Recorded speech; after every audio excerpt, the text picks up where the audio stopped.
نبی پاک علیہ السلام کی ہم شان بیان کرتے ہیں تو بعض اوقات کہتے ہیں نا سب سے اعلیٰ ہمارا نبی، یا بعض اوقات کسی مذہب والے سے بات ہو رہی تو تمہارے نبی ہمارے نبی تو ایسے تھے، تو اس میں کن باتوں کا احتیاط کرنی چاہیے اور باقی نبیوں کا بھی تقدس اور تعظیم ہمارے دلوں میں کیسی ہونی چاہیے؟ انبیاء علیہ الصلوۃ والسلام کے بارے میں دو عقیدے واضح قرآن پاک میں. ایک ہے لا نفرق بین احد من رسلہ، ہم اللہ کے رسولوں کے درمیان کسی میں کوئی فرق نہیں کرتے. ٹھیک ہے. ٹھیک ہے، ایک تو یہ. اب اس میں یہ فرما دیا کوئی فرق نہیں کرتے، سب برابر. دوسری جگہ قرآن پاک میں فرمایا تلک الرسل فضلنا بعضهم علی بعض، یہ رسول ہے ان میں کچھ کو کچھ پر ہم نے برتری اور فضیلت عطا فرمائی. تو یہ جو دو آیتیں ہیں اس کا دونوں کا مفہوم اپنی اپنی جگہ جدا ہے. جہاں یہ فرمایا نا کہ ہم ان میں فرق نہیں کرتے، اس کا مطلب یہ ہے کہ ہم ان کے اصل نبوت میں اور جو نفس نبوت و رسالت ہے اس میں فرق نہیں کرتے. یعنی ہم یہ نہیں کہیں گے کہ نبی ہونے میں یہ جو ہے وہ زیادہ نبی ہے یہ کم نبی ہے. نبی ہونے میں یہ سب برابر ہے، ہم اس میں فرق نہیں کرتے. اس میں اصلی اور ذلی یہ نبی کا کوئی فرق نہیں. جیسے میرا قادیانی بولتا تھا نا کہ بھئی وہ میں ذلی بروزی نبی ہوں، تو یہ اس طرح کا کوئی چکر نہیں ہے، سارے نبی اصلی نبی. صحیح. نمبر ایک. جہاں تک فضیلت کا تعلق ہے کہ نبوت میں شرکت کے بعد اب کسی کا مرتبہ اللہ کی بارگاہ میں دوسرے سے زیادہ ہو تو یہ خود قرآن پاک میں آ گیا. اچھا، اب قرآن پاک میں جو مرتبہ بیان کر دیا، اب اس میں آگے ہی آیت کے اندر وہ موجود ہے کہ منہم من کلم اللہ، کہ ان میں کوئی وہ ہے کہ جس سے اللہ نے کلام کیا. وَرَفَعَ بَعْضَهُمْ دَرَجَاتٍ، اور ان میں کوئی وہ ہے کہ جسے درجوں بلندی عطا فرمائی. اب یہ جو درجوں بلندی عطا فرمائی والا حصہ ہے اس کے بارے میں مفسرین کا اتفاق ہے کہ اس سے مراد ہمارے نبی صلی اللہ تعالی علیہ وسلم ہے. یہ جو عقیدہ انبیاء علیہ الصلوۃ والسلام میں فضیلت کے اعتبار سے ایک کا مرتبہ دوسرے سے زیادہ ہے، تو یہ تو ہمارے بنیادی عقائد میں سے. اسی لیے نبی پاک علیہ الصلوۃ والسلام کو تمام نبیوں سے افضل ماننا یہ ہمارے دین کے بنیادی عقائد میں سے ہے. اعلیٰ حضرت علیہ الرحمٰن نے اس کو یہاں تک فرمایا ہے کہ یہ قریب ضروریات دین ہے، یعنی اس قدر اس کی تاکید ہے. اچھا، اب رہا یہ بات کہ جب تقابل کیا جاتا ہے تو کیا اس کو بے ادبی کی صورت تو نہیں ہوتی؟ اس پر احادیث مبارکہ واضح ہے کہ بعض حدیث میں منع کیا گیا کہ مجھے فلاں نبی پر فضیلت نہ دو. جیسے ایک حدیث مبارک ہے، فرمایا کہ مجھے حضرت یونس پر فضیلت نہ دو. ایک میں ہے نبی پاک علیہ الصلوۃ والسلام کو کسی نے خیر البریہ لفظ کہا کہ آپ تمام مخلوق میں سب سے بہتر ہے، تو نبی پاک صلی اللہ تعالی علیہ وسلم نے فرمایا کہ وہ تو ابراہیم علیہ الصلوۃ والسلام ہے. اچھا، اسی طرح ایک حدیث مبارک میں فرمایا کہ مجھے حضرت موسیٰ علیہ الصلوۃ والسلام پر فضیلت نہ دو کہ جب قیامت کے دن مجھے اٹھایا جائے گا تو موسیٰ علیہ الصلوۃ والسلام پہلے سے وہاں پر آگے ایک جگہ موجود ہوں گے. اچھا، اب ان سب احادیث مبارک کا کے جو جوابات ہیں، مختلف جوابات ہیں، ان میں سے دو جوابات میں عرض کرتا ہوں. ایک تو یہ ہے کہ نبی پاک علیہ الصلوۃ والسلام کی یہ فرامین اس وقت کے ہیں کہ جب آپ کو یہ فرمایا نہیں گیا تھا کہ آپ کا مرتبہ ہم نے کیا بنایا ہے، تو اس سے پہلے نبی پاک علیہ الصلوۃ والسلام یہ فرماتے رہے ان پہ فضیلت نہ دو.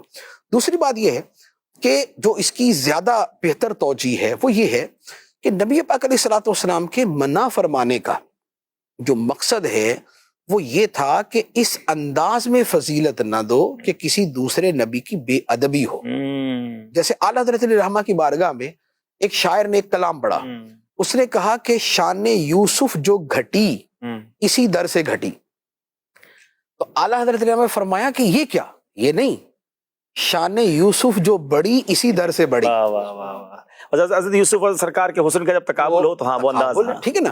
تو نبی پاک صلی اللہ تعالی علیہ وسلم افضل ہیں، وہ ہمارا عقیدہ حسن یوسف دم عیسیٰ ید بیضا داری آنچ خوبہ ہما دارن تو تنہا داری. جو فضائل سب کے پاس تھے یا رسول اللہ وہ تنہا آپ کی ذات میں خدا نے جمع کر دیے. یا صاحب الجمال و یا سید البشر من وجہک المنیر لقد نور القمر لا یمکن الثناء کما کان حقہ بعد از خدا بزرگ توئی قصہ مختصر. اور وہ اس میں قصیدہ بردہ شریف کے اندر ایک شعر ہے، علامہ بوصیری فرماتے ہیں کہ دع مدعتہ النصارى فی نبیہم واحکم بما شئت مدحا فیہ واحتکم. فرمایا کہ وہ نہ کہو جو عیسائیوں نے اپنے نبی کے بارے میں کہا کہ خدا اور خدا کا بیٹا قرار دے دیا، تو فرمایا اسے چھوڑ دو، اس بات کو چھوڑ دو. دع مدعتہ النصارى، وہ دعویٰ چھوڑ دو جو عیسائیوں نے اپنے نبی کے بارے میں کہا کہ دعویٰ کیا.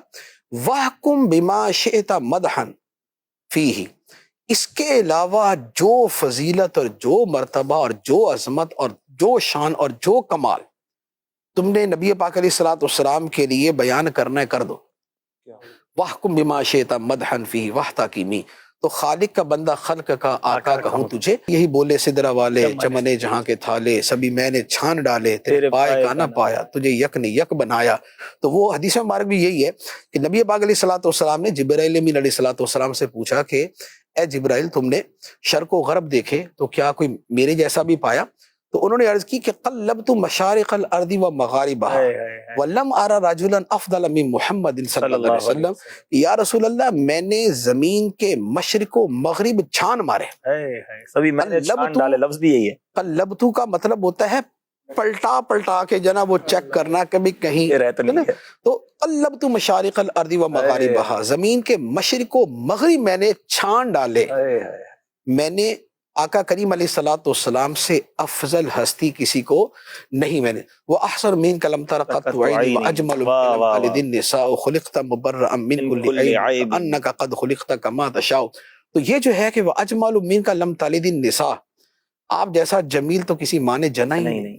تو لہذا نبی پاک علیہ الصلوۃ والسلام کی فضیلت جتنی چاہے بیان کرے جتنی چاہے بیان کرے لیکن اس میں کوئی انداز ایسا نہ ہو کہ کسی دوسرے کی بے ادبی ہو. ورنہ تو خود نبی پاک علیہ الصلوۃ والسلام نے اپنی عظمت و شان میں وہ اس پر کتنی احادیث ہے 100 سے زیادہ احادیث ہے جن کے اندر جو لفظ انا کے ساتھ ہیں کہ میں یہ ہوں انا خاتم النبی اور میں یہ ہوں اور میں یہ ہوں اور میں یہ ہوں. تو اس کے اندر جو میدان قیامت کا واقعہ ہے بخاری شریف کی حدیث ہے اس میں کہاں یعنی آدم علیہ الصلوۃ والسلام سے مخلوق شروع ہوتی ہے نا کہ خلیل و نجی مسیح و صفی سبھی سے کہیں بھی بنی یہ بے خبری کے خلق پری کہاں سے کہاں تمہارے لیے.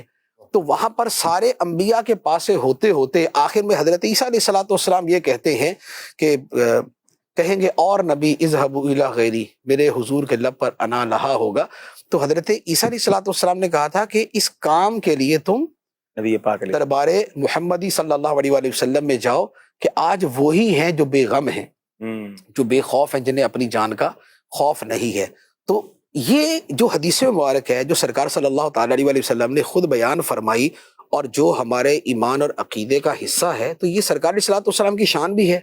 اور بقیہ انبیاء علیہم الصلوۃ والسلام کے حوالے سے یہ بھی ہے کہ وہ اس کا افتتاح نہیں کریں گے. اس شفاعت کبریٰ کا افتتاح اور اس مقام محمود پر جو فائز ہونا ہے عسیٰ ان یبعثک ربک مقاما محمودا تو یہ دیگر انبیاء علیہم الصلوۃ والسلام سے نہیں ہوگا بلکہ سرکار دو عالم صلی اللہ علیہ وسلم سے ہوگا. تو یوں فضیلت کی جو باتیں ہیں وہ تو یوں کہہ لیں کہ صحابہ کرام کی تو زندگی کا معمول یہ تھا. نبی پاک صلی اللہ تعالی علیہ وآلہ وسلم تو عاجزی فرماتے تھے لیکن بیان حقیقت کے لیے اور بیان عقیدہ صحیحہ کے لیے اپنی شان بھی بیان فرما دیتے تھے. لیکن صحابہ کرام کی تو زندگی کا موضوع یہ تھا کہ جب بیٹھے سرکار کی باتیں کریں. کوئی کسی سے یہ پوچھ رہا ہوتا تھا کہ نبی پاک علیہ الصلوۃ والسلام کا جو ہے نا وہ آپ حلیہ مبارک بیان کریں تو کوئی شان پوچھتا تھا کوئی شان پوچھتا تھا. تو صحابہ کرام کا تو سارا سلسلہ ہی یوں چلتا تھا. وہ شعر کے مصداق تھے نا کہ میرے تو آپ ہی سب کچھ ہے عالم میں جی رہا ہوں زمانے میں آپ ہی کے لیے.